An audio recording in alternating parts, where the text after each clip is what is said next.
How much insurance do you need? Kasi may nagtatanong sa akin dito, sa akin kanina. Sabi niya, ayan, si Marie, Clara, sabi niya, anong insurance daw ba yung okay? Mga ganyan, no? Okay, sige. So, tignan natin actually, ang sasagutin ko ngayon ay magkano ba yung insurance na kailangan mo, no? Okay. Para magawa natin ito, gagawa tayo ng tinatawag ko na life insurance audit. So itong life insurance audit natin, tatlong steps yan. We have to assess your debt obligations and then subtract our existing assets and then we have to cover the gap with insurance. Okay, so yung first step natin, assess your debts and obligations. Ano ba yung gagawin natin dito, no? So number one, tingnan natin ano ba yung obligations mo, which is actually primarily the income replacement. Which means, kung ikaw ay mamamatay, magkano yung mawawalang income? Oh, yun yung sinatawag natin na income replacement. Kasi yun naman yung main obligation mo, di ba? If you're the breadwinner in the family, you have to produce the income para may gastusin yung mga dependents mo. And then, you have to assess your debt obligations, mga utang na maipapasa mo. Kasi itong dalawang ito, yung magdadrive kung magkano yung insurance na kakailanganin mo, no? So, in assessing your obligations, umpisahan natin sa income replacement. Kasi what we want to happen is, kapag ikaw ay namatay, ma-maintain ng mga dependents mo yung kanilang standard of living kahit wala ka na. At kapag ikaw ay namatay, hindi na sila mamomroblema, no, sa kakainin nila. Mas makakapag-focus sila sa grieving dahil sa pagkawala mo, di ba? Mas okay yun, hindi na magdadrama-drama. So, marami, ay, yung daya mo naman, iniwan mo kami, ganyan-ganyan. No? Ito ay magpapasalamat pa sila ngayon. Ay, thank you, ay iniwan ka. Di ba? So, yun. So, paano natin i-compute itong income replacement na ito? Okay? So, yung income replacement natin na ito, gamit tayo ng example. So, gamitin natin si Cillian as an example. So, si Cillian nag-earn ng 50,000 pesos per month at yung wife niya nag-earn ng 10,000 pesos per month bilang part-time online transcriber. Kapag si Cillian ay mamatay, yung wife and children niya may marireceive na 7,500 per month na survivor pension mula sa SSS. Kasi yan yung binabayaran natin sa SSS, no? So nagko-contribute si Cillian. They also own a rental property that generates 12,500 pesos per month. At yung youngest child ni Cillian ay 5 years old. So yan yung ating yan yung ating example. Ngayon, anong gagawin natin? Kukunin natin yung income ni Cillian, optional na pwede nating tanggalin yung ibawas yung monthly income ng wife kasi kumikita naman yung wife, no?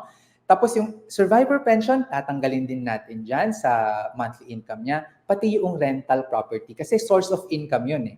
So ang monthly income shortfall ay 20,000 pesos at kung i-annualize natin yan, gagawin natin yearly, so times 12, ang annual income shortfall ay 240,000 pesos. Okay? So, para i-compute natin yan, no, yung income replacement natin is equivalent to 21 minus the age 21, no, minus the age of the youngest para youngest dependent. Tapos, i-multiply natin dun sa annual income shortfall, no? So, bakit 10 years bakit 21 yung ginagamit natin dito? Kasi ang tinitingnan natin, wala ka nang dapat kapag yung mga anak mo ay 21 years old na, kaya na nilang tumayo sa sarili nilang paa.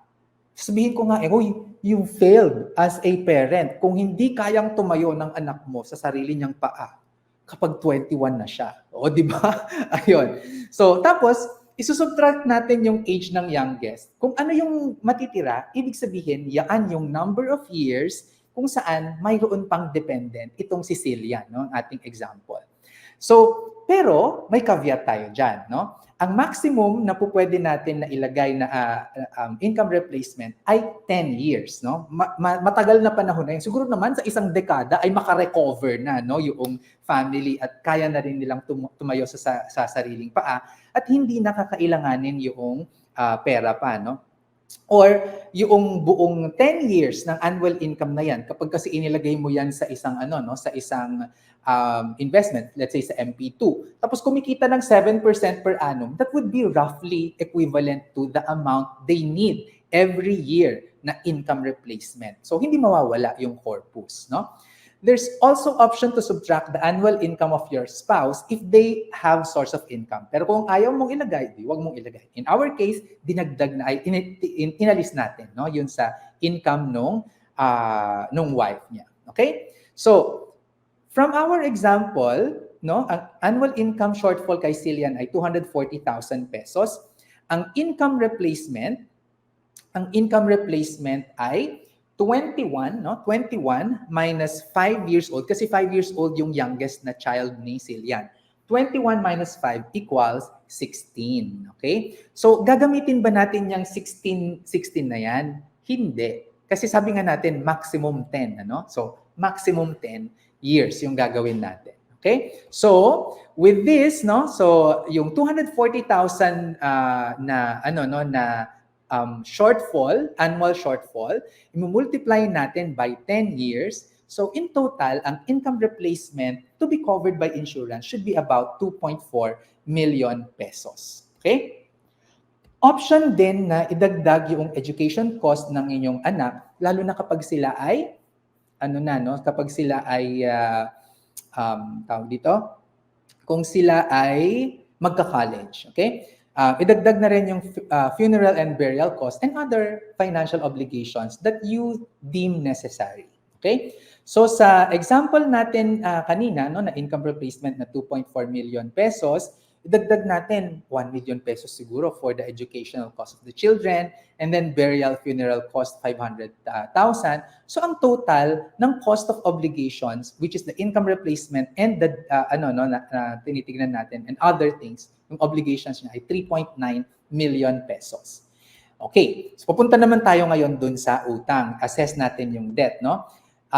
Titignan mo kung meron kang outstanding mortgage balance. Kung may MRI ka dito, hindi mo na siya idadagdag kasi yung MRI ay sasagot na doon sa mortgage balance kapag ikaw ay namatay.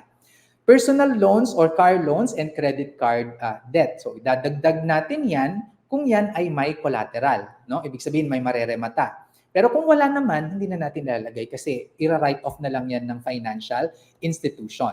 And then, business loans, especially if sole proprietor, kasi kapag sole proprietor, kapag may debt yan, talagang they will go after your private assets, no, kapag i-liquidate na. So, kailangan makita natin yan. And any other debts that would need to be covered. Okay? So, yon. So, sa pag-assess natin, sa mortgage ni Cillian, 3 million yung meron sa kanya, pero may MRI naman. So, doon sa outstanding debt obligations na ipapakover natin sa insurance, 0 na. Kasi kapag namatay siya, the MRI will take care of that. So, hindi na kailangan kumuha ng life insurance for that one. May personal loan siya na 500,000. Ito naman ay clean. So, wala namang collateral. So, hindi na rin natin idadagdag. No? Car loan na 1 million. Ito ba ay clean? Hindi. So, idadagdag natin siya sa outstanding. Credit card, 50,000 pesos. Kung ito ba ay clean, wala namang collateral. So, 0 yung idadagdag natin. Business loan, 2 million pesos. Sole proprietorship ito. So, idadagdag natin 2 million. And pag tinutal natin ngayon yan, so 1 million plus 2 million, 3 million pesos. Yung kailangang idagdag ni Cillian doon sa kanyang obligations. So, obligations niya, 3.9 million plus yung debts na maipapasa kung siya mamamatay, 3 million pesos. So, ang total ay 6.9 million pesos. Okay? That is just step 1. Okay?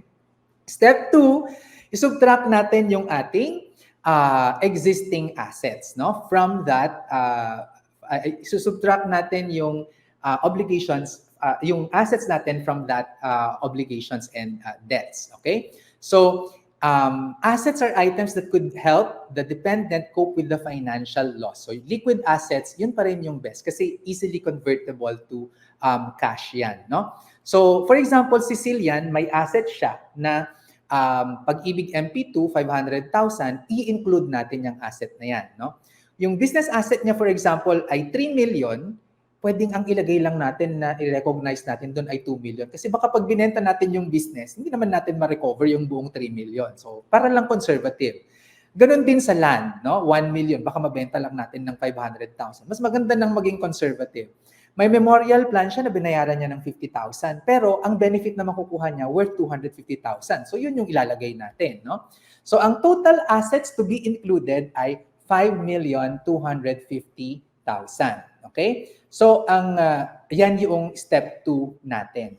Sa step 3, we will now cover the gap with insurance. Okay? So, yung asset Sicilian, gaya ng ginawa natin kanina, 5,250,000 pesos, isusubtract natin yan from the total outstanding debts and obligations na kinompute natin kanina, which is 6.9 million. Ang lalabas ngayon na insurance gap ay 1,650,000 pesos. So ito yung nakita natin na obligasyon, no, na at saka debts ni Cillian. Pero may asset siya na pwede namang gamitin para i-quits doon, kumbaga, no? 5.2 million yon. So nasa 1.65 million lang yung kailangan niyang insurance. Okay? So 1.65 million lang, ha? So tingnan nyo, ha, pag nakikita nyo to ay ganun pala yung pag-compute ng kakailanganin sa life insurance. Okay? Ngayon, ang tanong naman, Sir Vince, magkano naman yung premium dyan sa 1.65 million na yan? Oh, naisip ko na yan. Kaya ito, meron tayong life insurance, no, na discussion.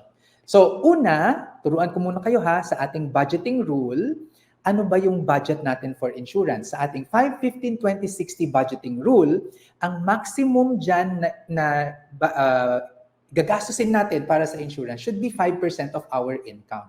So kung kumikita ka ng 50,000 pesos per month, that's 2,500 pesos per month, no? So kung i-annualize natin 'yan, that's around 30,000 pesos. Okay? So ganun yung pag-compute natin diyan. Lower insurance premium paid is better, ha? Mas nakakamura tayo, mas okay 'yon. Okay? So, 'yon. Pag titignan natin sa life insurance premium, no, kung ang edad mo ay 21 to 30 years old, nasa 5,500 to 6,700 per year, ha, ang annual premium na babayaran mo for a coverage of 1 million pesos. 1 million pesos po yan, no? 31 to 40 years old, 5,900 to 8,900. 41 to 50 years old, 9,500 to 14,350. 51 to 60 ay 15,000 to 21,000 pesos na. At yung group life insurance naman natin, yan talaga yung pinakamura. 2,000 to 4,000 pesos lang yan for a premium, for a coverage of 1 million pesos. Per 1 million pesos yan. Okay? So, sa case ni Cillian, yung 1.65 million pesos niya na coverage, nandyan lang, nasa 9,000 to 11,000 lang siya kung siya ay nasa 21 to 30 years old, 9,700 to 4,600 kapag 31 to 40, nasa 15 to 23,000 kapag 41 to 50, 24,000 to 34,000 kapag 51 to 60, at kapag group in life insurance, nasa 3,300 lang siya to 6,600 pesos. Per year yan, ha, hindi per month. Kaya murang-mura lang to, guys. Huwag tayong magpapalupi. Compare ko na rin dyan, ano naman yung cost niyan in comparison to Cillian's income. Pasok sa mga, guys, 1.5% hanggang 5.8%. Pero nanda 60 na yun eh. So ang na-observe natin dito, doon na lang sa tail end ng pagiging 50 years old, nagiging mahal yung life insurance in the case of Cillian. Okay? So ano ba yung mga dapat nating gawin, no? Based on this one?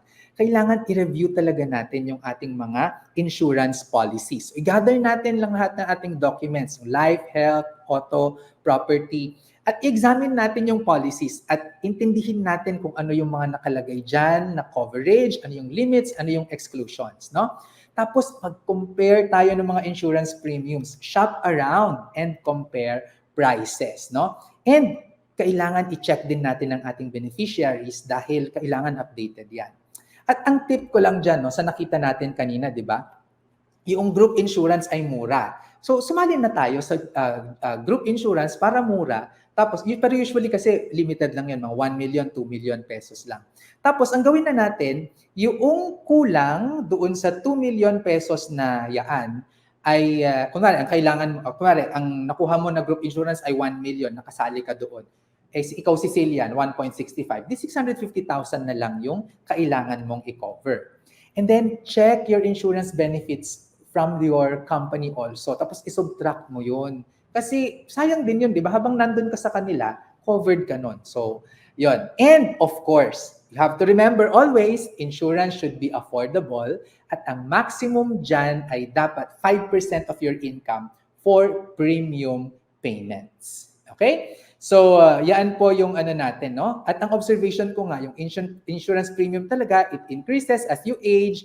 Yung life insurance gets over 5% of your income kapag nasa mid-50s ka na. At cheap, no? Affordable yung group insurance premium. Kaya sumali tayo sa mga group insurance policies natin. Okay? So, yon. In terms of insurance premiums naman, for other kinds of insurance, yung mga HMOs, they are typically 10% of the 10% of the benefit or coverage. So kung ang coverage ay nasa 300,000, may mga mga nasa 30,000 ganyan, no? Yung cost niya, insurance premium. Yung emergency care naman, approximately 20,000 pesos per 1 million coverage yan. At yung property insurance ay nasa 1,200 per 1 million of coverage. At yung comprehensive na auto insurance ay nasa 15,000 pesos per 1 million pesos na coverage. Ayan ha, sana ay malinaw na talaga sa inyo yaan. Okay, ako po si Sir Vince, ang inyong financial guro, nagsasabing yung pagyaman na pag-aaralan at napagtutulungan.